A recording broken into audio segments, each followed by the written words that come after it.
Dear colleagues, good afternoon. It's truly a pleasure and a privilege to co-chair with Professor Pablo Corral, the president of this meeting, the joint session between the European Atherosclerosis Society and the Latin American Scientific Societies. Let me spend a couple of words about the European Atherosclerosis Society. It's a global community of research scientists and healthcare professionals who share knowledge about the causes, natural history, treatment and prevention of atherosclerosis and related disease. I'd like to share within just a couple of minutes three slides about the EAS, also on behalf of its president, Professor Schreier. The European Atherosclerosis Society has many activities. Scientific leadership is one of the goals through the publications of updated guidelines on treatment and management of dyslipidemia to prevent cardiovascular disease. Also, there is a regular publications of consensus position papers on different topics.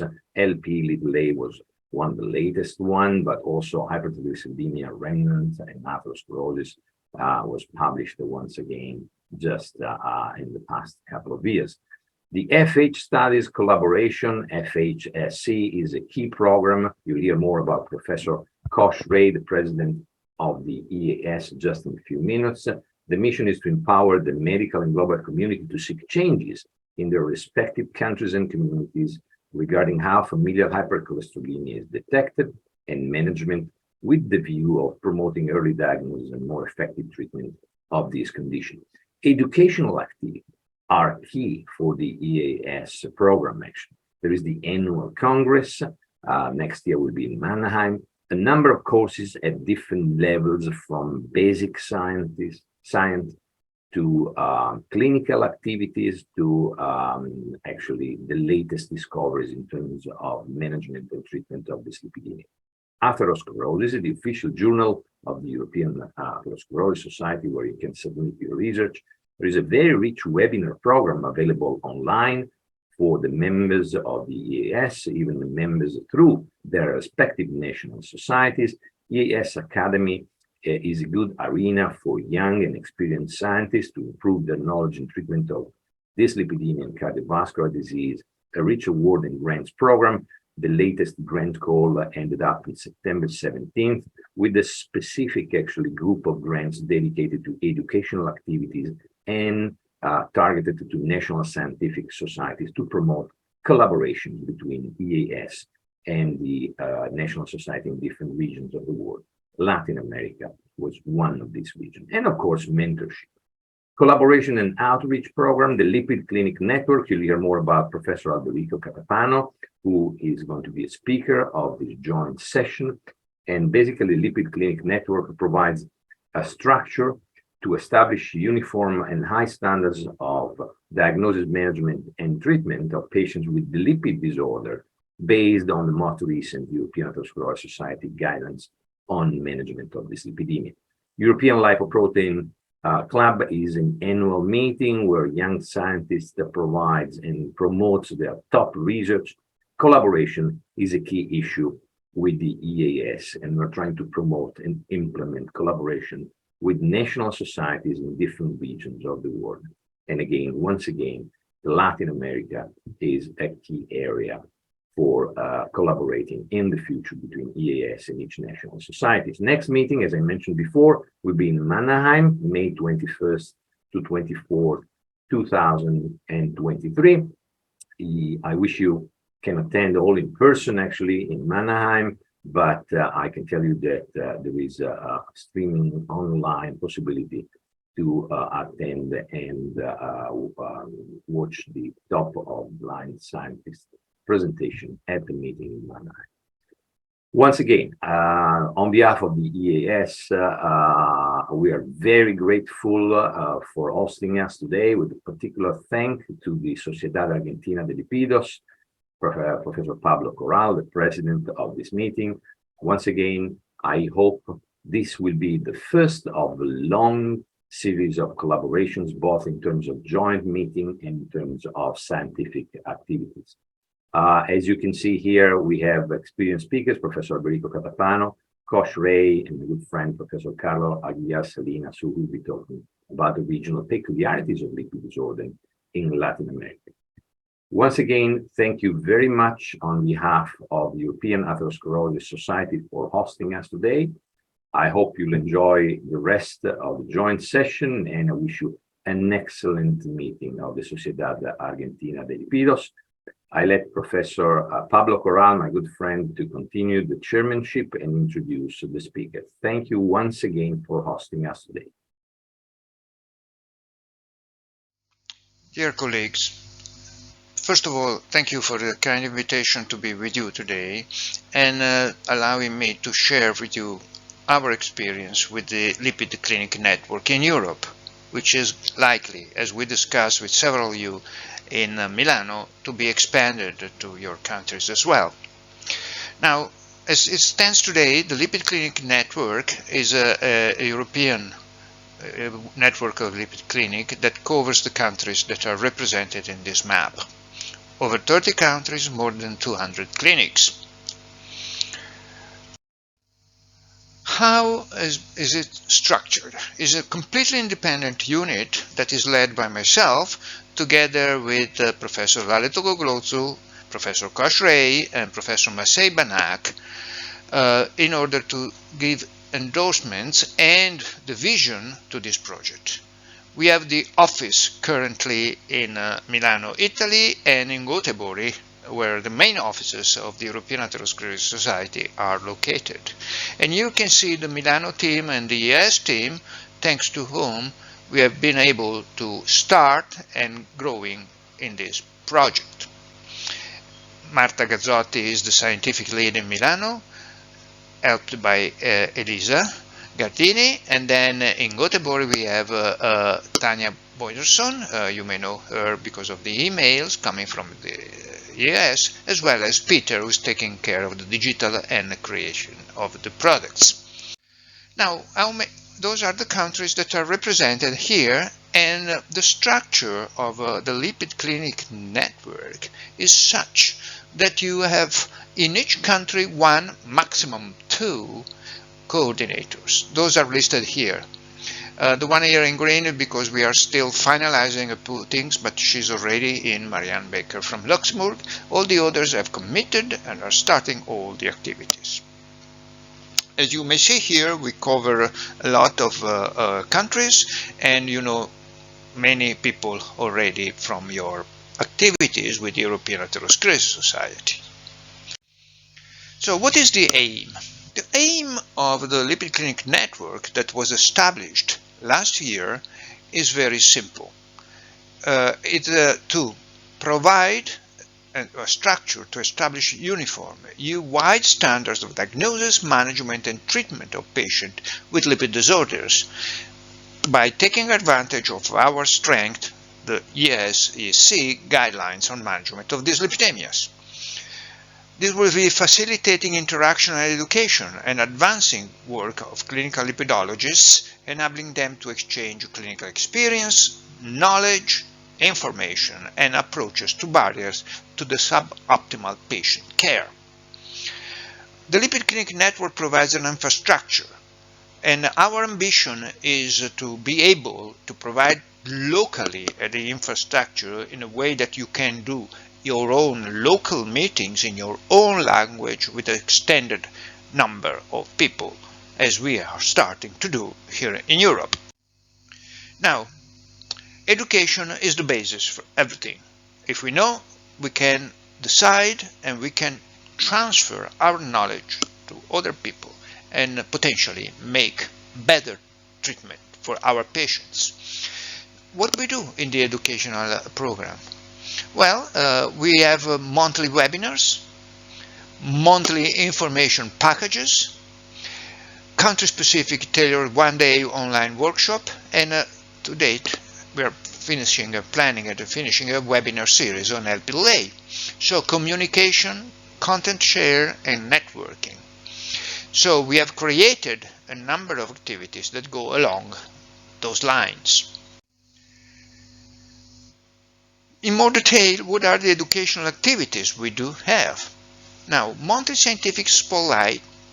This is a paper that is selected by the steering committee from literature, the last month paper, very up to date, Will that be from the New England? Will that be from Circulation? Will that be from any journal, Journal Clinical Investigation, and so forth? That's not the issue.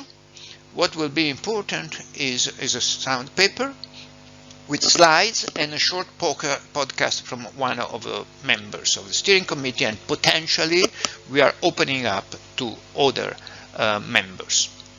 Second, monthly webinar with live question and answer. And this is the plan for the future activities. So we had just had the one on LPLA, the consensus, and other lectures that are given with a chair that will be present. By the way, all these chairs are now confirmed. Then there are educational activity related to LPLA. We take advantage of our consensus that you might have seen, but is available on our website. It will be further distributed with a kit of slides. And you can see here we have a number of lectures, including a webinar. Again, all the speakers here have been confirmed and everything is now going on.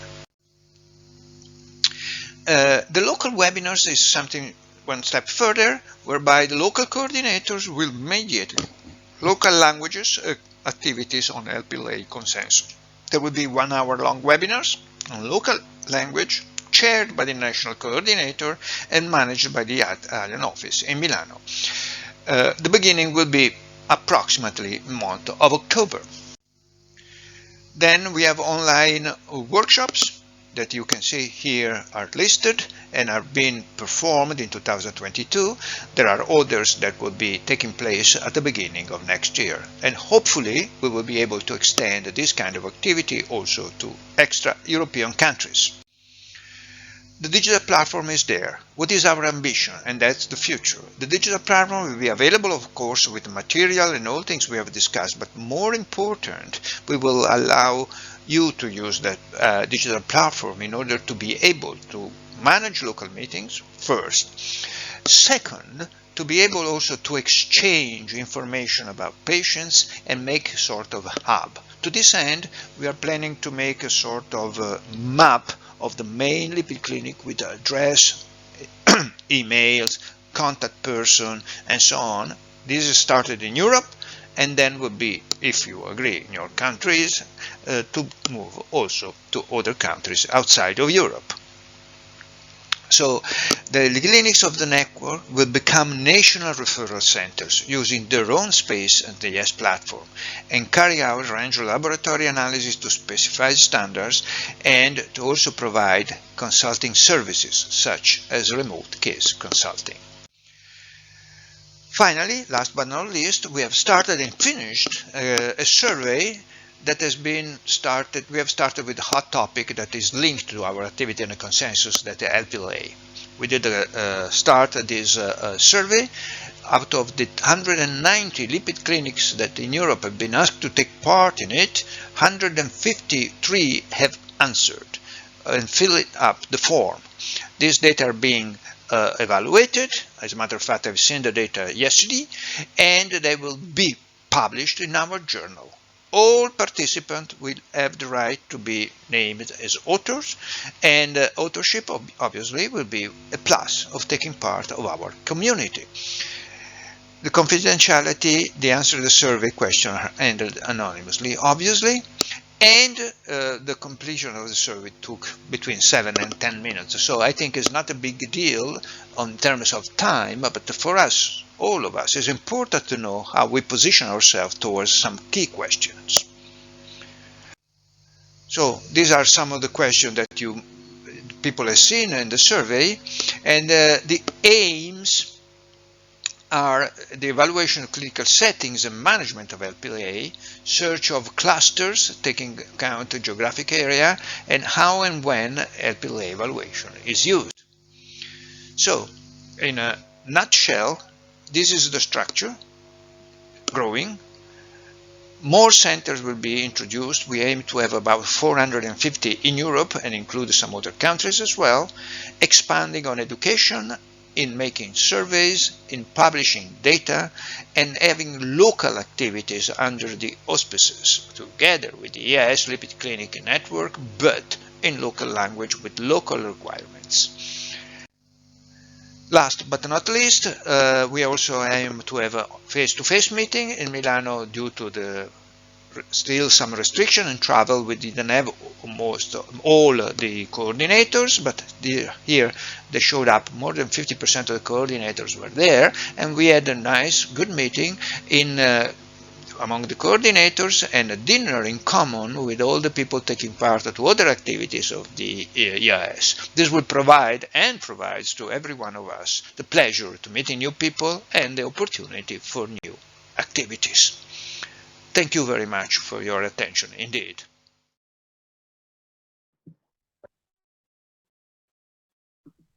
Hello everybody, my name is Kausik Ray. I'm Professor of Public Health at Imperial College London and President of the European Atherosclerosis Society. It's my pleasure to attend this meeting together with colleagues in Argentina virtually. And I thought what I would do today is give you an overview of the FH Studies collaboration and share our experience with you and in the knowledge that you've actually contributed to these data. So as much as I'm sharing these data for the global community, these data are as much your data. These are a list of my disclosures. And I'm going to basically start with this. The FH Studies collaboration was an initiative that we started probably about 7 years ago. It started as an idea in 2015. We put together a global collaboration of investigators that now spans 76 countries with more than about 68,000 individuals with familial hypercholesterolemia. And the aims were really very simple. It was really to ask the question about how FH is diagnosed, is detected, and managed globally by different WHO regions, by gender, by index, non-index case status. And so the analyses that we were going to show in this first paper were really going to have implications for screening, for cascade testing, for therapies that we all know we want to change, but we need policy. And these data are the most robust data sets available, and that we will basically be able to continue to generate new information that changes the management of these patients around the world. Now, as you know, FH, the prevalence is 1 in 311 globally. So in this analysis, we restricted our analyses to people with either clinical or genetic criteria. Now, if you basically had clinical criteria, then basically we included people with either probable or definite heterozygous FH. This is a cross-sectional assessment. And at the time of this study, when we closed the data set at that time point, from an overall data set of 61,600 or so individuals, we basically took out individuals where we didn't have age at baseline, where data was missing. We then basically had about 50,000 adults over the age of 50. We took out those people that were probably homozygous FH, and we then restricted the analyses to adults, which left us with just over 42,000 individuals. Now, if you ask the question, how is FH diagnosed globally? Well, the answer is it's most commonly diagnosed using the Dutch lipid network criteria, either clinical or genetic criteria. The second commonest is just genetics alone, and you can see other criteria like MedPed, Simon Broom are less commonly used. We have geographical coverage. We have all of the WHO regions covered, but you'll see that there are many regions of the world that are underrepresented simply because they have not really started looking for FH, screening for FH. Clinics are not set up to manage FH, and we need to do better. And you can see the geographical distribution here on this slide. Now, the most important thing to really show you is the average age of diagnosis. The average age of diagnosis globally, the median age of diagnosis is 44 years. It's 43 for men and 46 for women. So women diagnosed slightly later.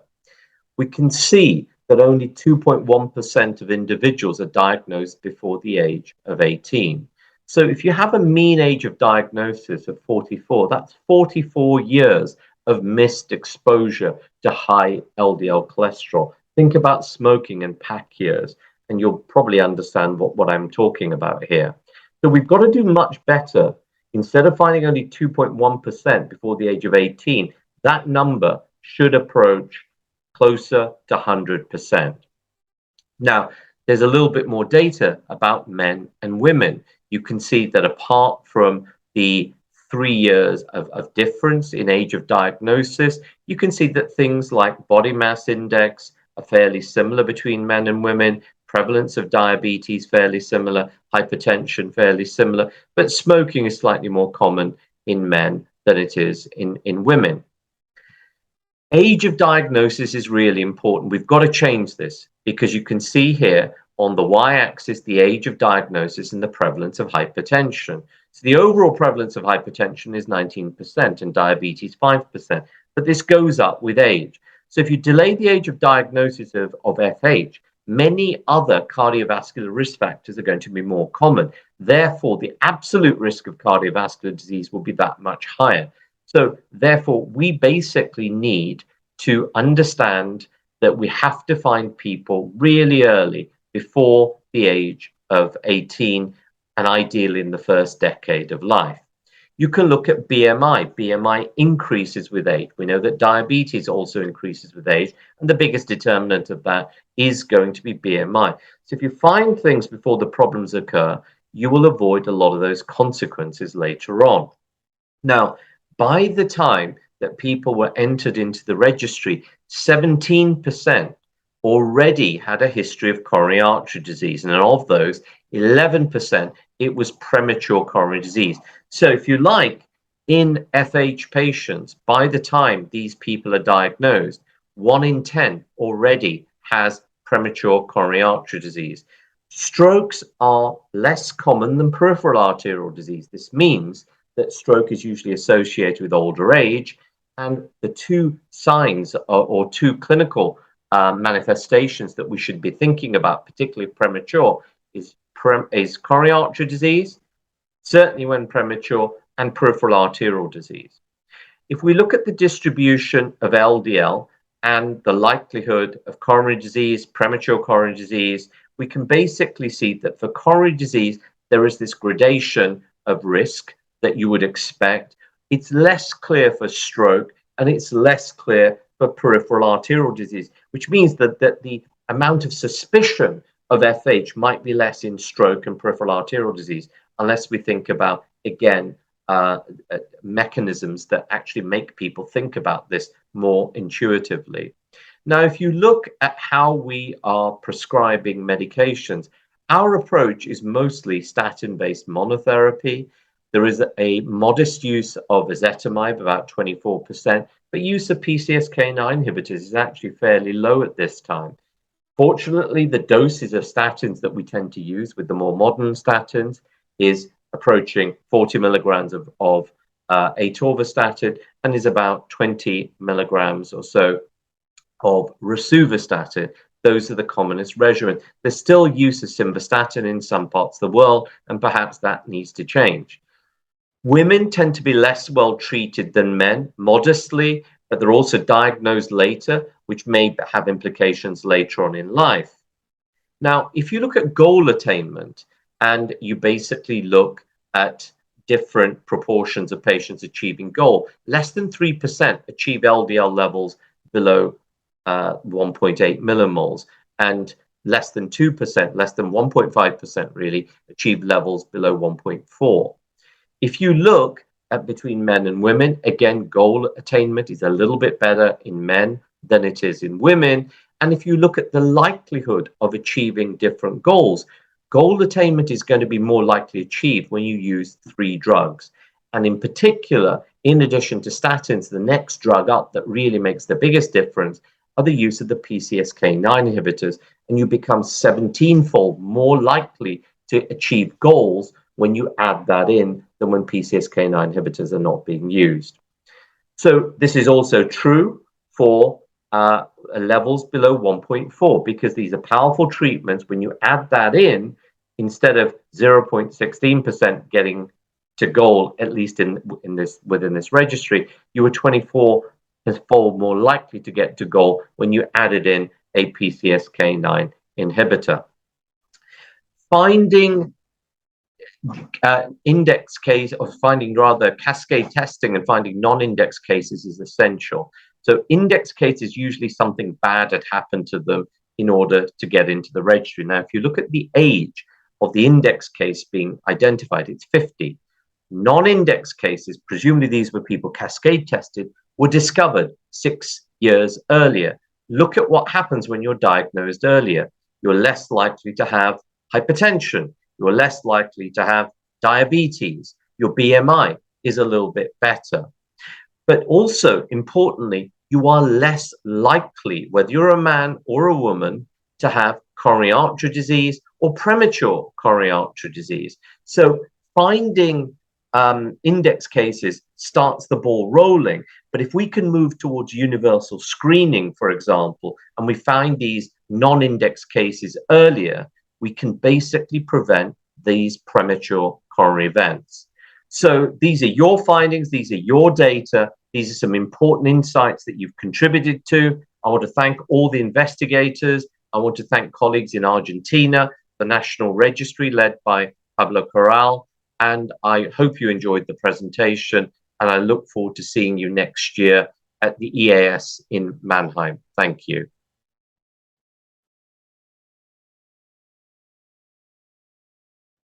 Inicio mi presentación dando las gracias a los organizadores por su invitación, en particular al doctor Pablo Corral. Mi presentación versará sobre las peculiaridades de las epidemias en Latinoamérica. No tengo ningún conflicto de interés que interfiera con mi ponencia. Latinoamérica es un collage de tradiciones, de etnicidades, de tradiciones que tienen un impacto sobre la salud. La mejor manera de medir el impacto a nivel sociedad es el concepto de la carga global de enfermedad, aquí expresado con el indicador DALIS. Ustedes ven en la lámina la información corresponde a 6 países del área. Entre más grande sea el recuadro y más intenso sea el color, es mayor el impacto del padecimiento. Pueden ustedes observar en todos los recuadros, en la esquina superior izquierda, en lo correspondiente a la enfermedad isquémica coronaria. Y como pueden notar, México y Honduras todavía tienen recuadros de gran tamaño con un color intenso de azul, lo cual habla que se ha dado un crecimiento en los DALIs en los años previos. En contraste, por ejemplo, Argentina y Brasil tienen recuadros de un tamaño un poco menor, pero con una intensidad del color azul sustancialmente menor, lo cual habla que el impacto de la enfermedad a nivel sociedad se ha mantenido estable en los años previos. Otros padecimientos relacionados a la enfermedad cardiovascular, como la diabetes y la enfermedad renal, junto con la cardiopatía isquémica, suman cerca de la mitad del recuadro de la carga global de enfermedad en la mayor parte de los países latinoamericanos. Este impacto, además, ha sufrido un crecimiento mayor en los 2 últimos años por la epidemia de COVID. Les muestro los datos correspondientes a México. En la década anterior, aproximadamente cada año ocurrían 150,000 fallecimientos causados por esta condición. Sin embargo, con la epidemia de COVID se incrementó a 218,000 y 226,000 en el año 20 y 21 respectivamente. Una tendencia muy similar se observó para diabetes y todas las enfermedades crónico-degenerativas. Estos problemas se exacerbarán en los años por venir con las tendencias demográficas. Nuestros países sufren un proceso de envejecimiento. Para el año 2030, cerca de la mitad de la población en México tendrá más de 40 años, lo cual aumentará la carga global de los padecimientos crónico-degenerativos. Este collage de tradiciones, de estilos de vida en la región latinoamericana, tiene un impacto también en la prevalencia de las epidemias. Quizás la mejor revisión al respecto fue publicada por Rodrigo Carrillo hace un par de años en eLife, que conglomera todos los estudios de base poblacional publicados a la fecha. Pueden ustedes observar el amplio margen en las prevalencias de hipercolesterolemia, hipertrigliceridemia y HDL bajo, debido a las diferencias en las estrategias de muestreo, en los métodos, en la definición de las poblaciones que se incluyen. Lo que podemos sacar de esta revisión es que algunos países como Argentina tienen mayores prevalencias de hipercolesterolemia y otros países como México y Perú, que tienen un mayor componente de etnicidad nativoamericana, tienen mayores prevalencias de hipertrigliceridemia y de HDL bajo. En que, por ejemplo, en México la dislipidemia más frecuente es la hipoalfa lipoproteinemia, con prevalencias cercanas al 60%. En los últimos años, los cambios que han ocurrido en el colesterol de HDL fueron resumidos en este artículo publicado en Nature el año pasado, y pueden ustedes observar que en nuestra región se encuentra en el rango medio de las concentraciones del colesterol no HDL a nivel mundial, excepto México y Colombia y Ecuador, que se encuentran entre los países por arriba de la media. Desafortunadamente en nuestra región, con excepción de Argentina y de Chile, no ha habido grandes cambios en la concentración del colesterol no HDL. En los últimos 10 años, la concentración se ha mantenido estable en nuestra región, lo cual nos obliga a pensar que existen áreas de oportunidad para mejorar el acceso al tratamiento de las dislipidemias de nuestras poblaciones. Se ha hecho un avance importante en el estudio de algunas formas monogénicas. En este reporte generado por nuestro grupo, recolectamos todas las mutaciones identificadas como causales de hipercolesterolemia familiar. La conclusión principal de esta revisión es que no existe una mutación dominante, lo cual resulta en un porcentaje bajo de diagnóstico de las formas genéticas de hipercolesterolemia familiar ante la dificultad de tener que secuenciar los genes causales de la enfermedad.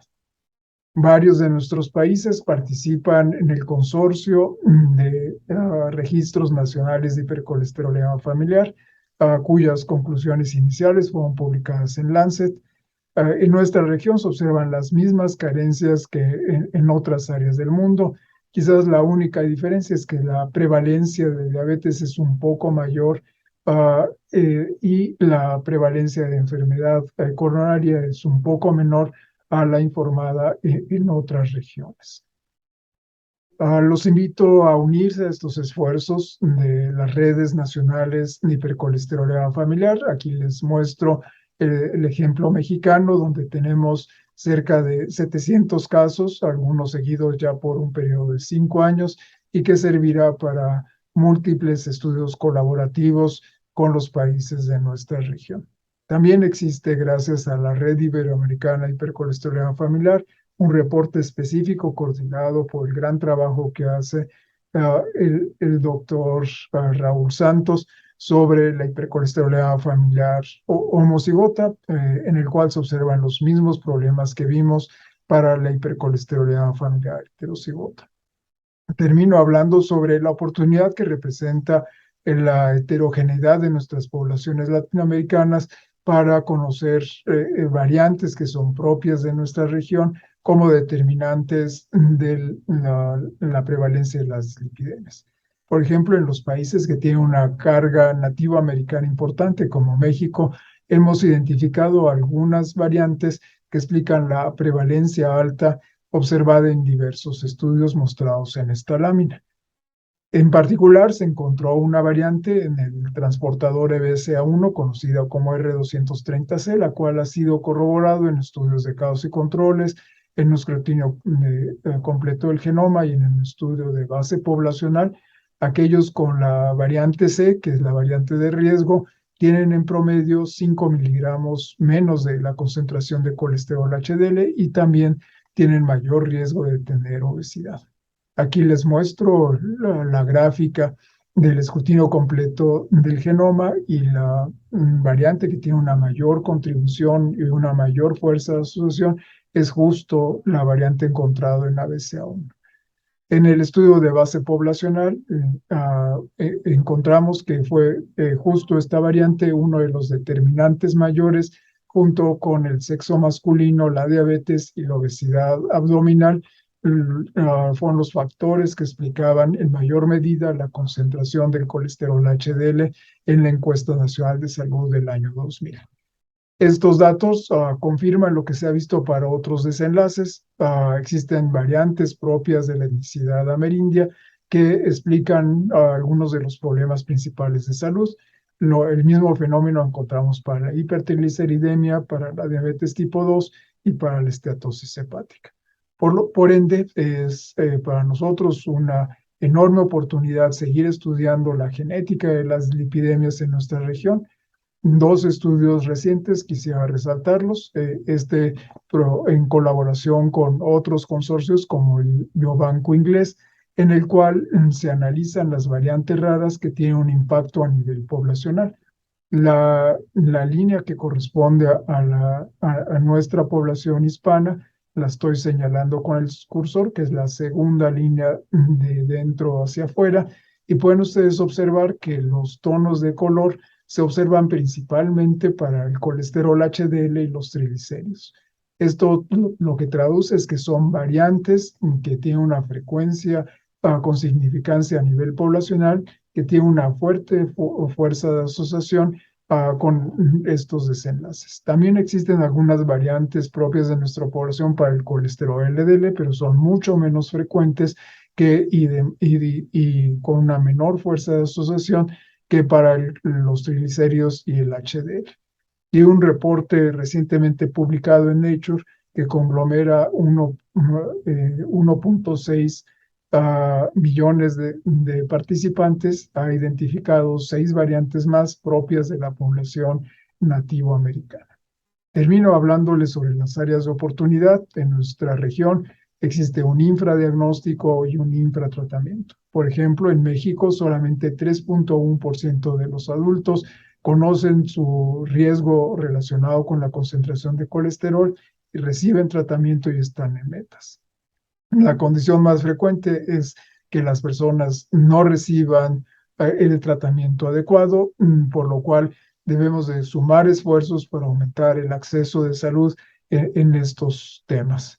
Las áreas de oportunidad que debemos de atender es aumentar la conciencia de enfermedad en nuestras poblaciones, evitar la inercia terapéutica, aumentar el acceso a los fármacos hipolipemiantes, garantizar que todas las aseguradoras cubran las hiperlipidemias primarias, contar con una red de laboratorios certificados y permitir que los escrutinios en cascada sean cubiertos por los sistemas de salud para que a final de cuentas contemos con clínicas multidisciplinarias capacitadas y registros nacionales. Concluyo mi presentación que Latinoamérica tiene un collage de epidemiologías de las epidemias, variando desde países con una prevalencia alta de la concentración de colesterol, que han logrado avances importantes manifestados por una reducción promedio de 1 milimola en la concentración del colesterol en HDL, y otros con una etnicidad nativoamericana importante, que tienen prevalencias altas del HDL bajo y de hipertrigliceridemia, en los cuales existe una gama de cofactores genéticos que nos permiten identificar genes que en otras poblaciones no podríamos asociar a la susceptibilidad para el desarrollo de dislipidemias y enfermedad cardiovascular. Y por último, en nuestra región existe una importante falta de acceso en los servicios médicos, lo que resulta en infradiagnóstico y en infratratamiento. Muchas gracias por su atención. Aquí les muestro mis datos de contacto. Un honor haber participado en este simposio.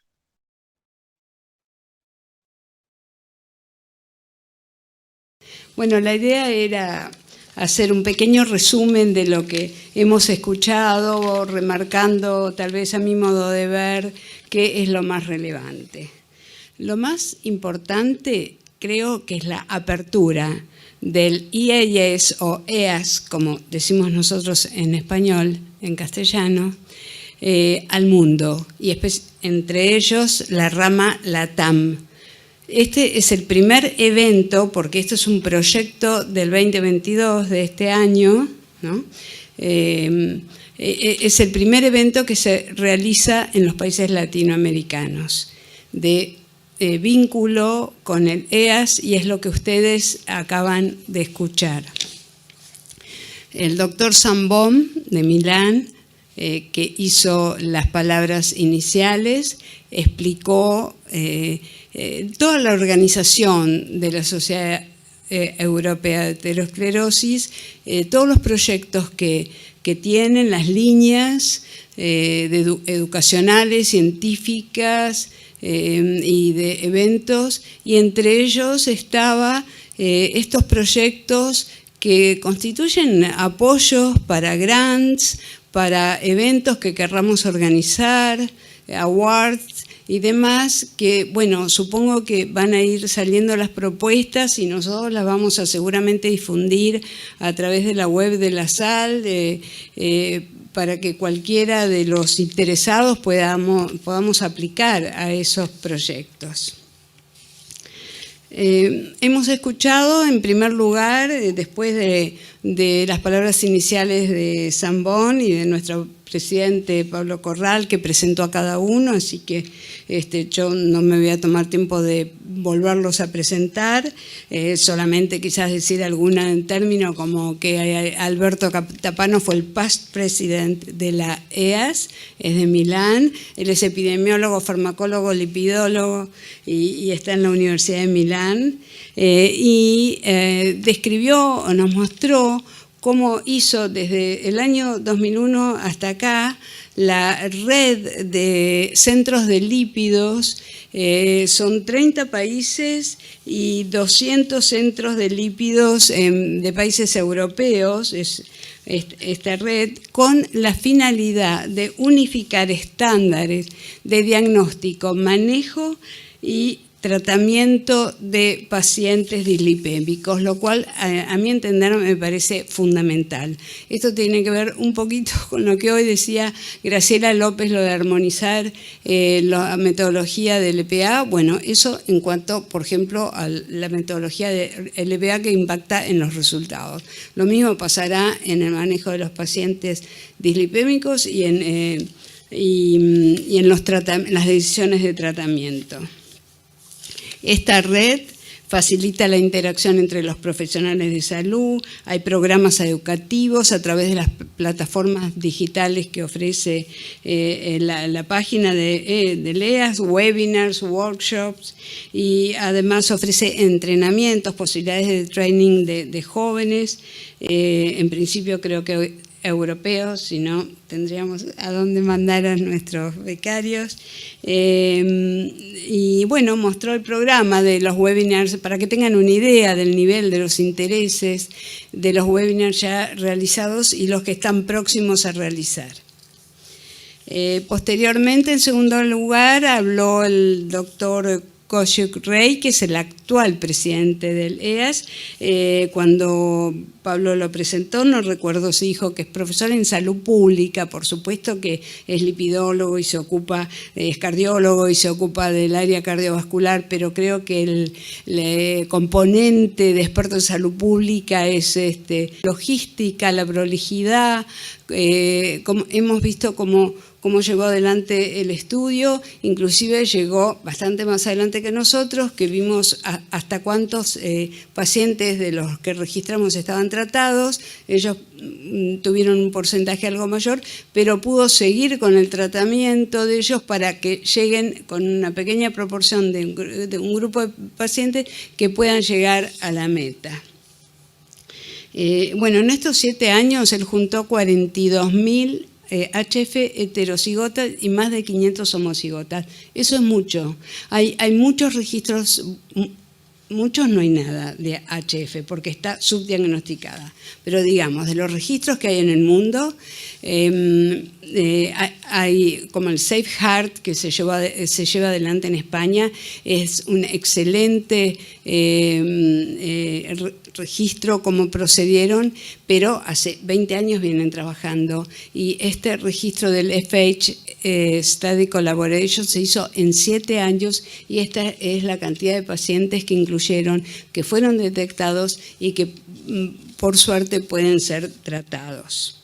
Y finalmente habló el doctor Carlos Aguilar Salinas, que es un lipidólogo muy conocido en la Ciudad de México, del Instituto de Ciencias Médicas y Nutrición Salvador Subirán, y expuso cosas que me parecieron interesantes. Habló de 2 términos, uno cuando dijo el collage epidemiológico de varias patologías emparentadas, comparó 6 países,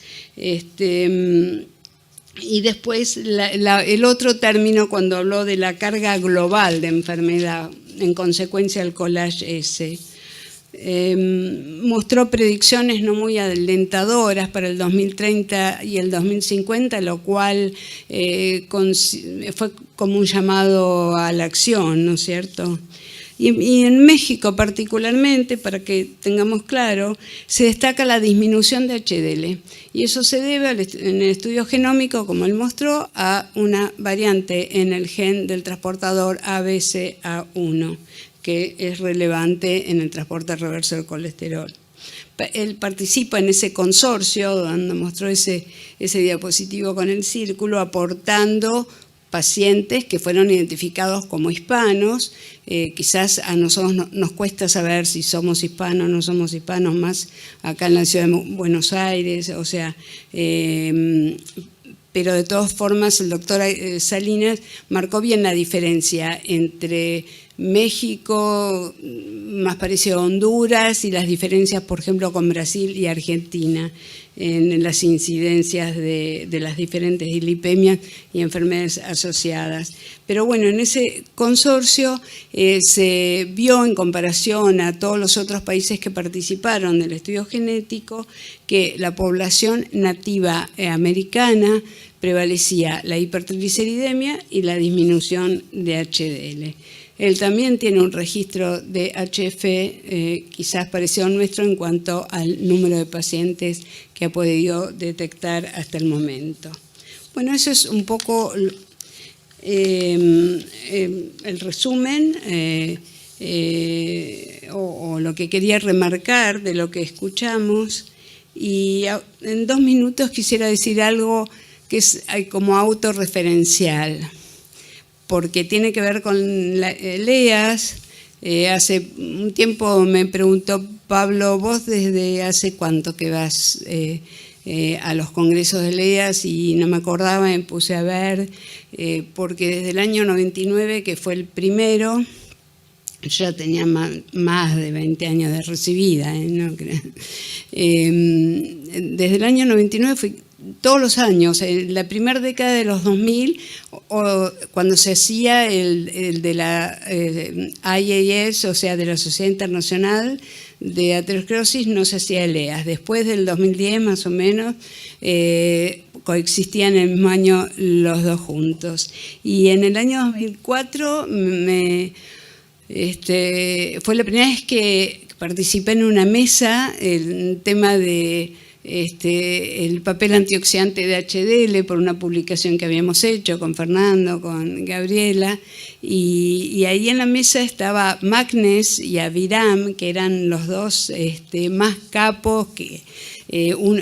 Magnes eran 2 Magnes de Inglaterra y Aviram de Israel, que eran los principales que escribían del tema. Yo estaba ahí 2 horas antes esperando para entrar y me temblaban las piernas, pero creo que esa fue como una inversión en todo sentido en mi vida, en mi formación personal, en lo que pude aportar al laboratorio donde nosotros trabajamos de eso, y que ahora con esta apertura puede llegar a todos los miembros de la SAL.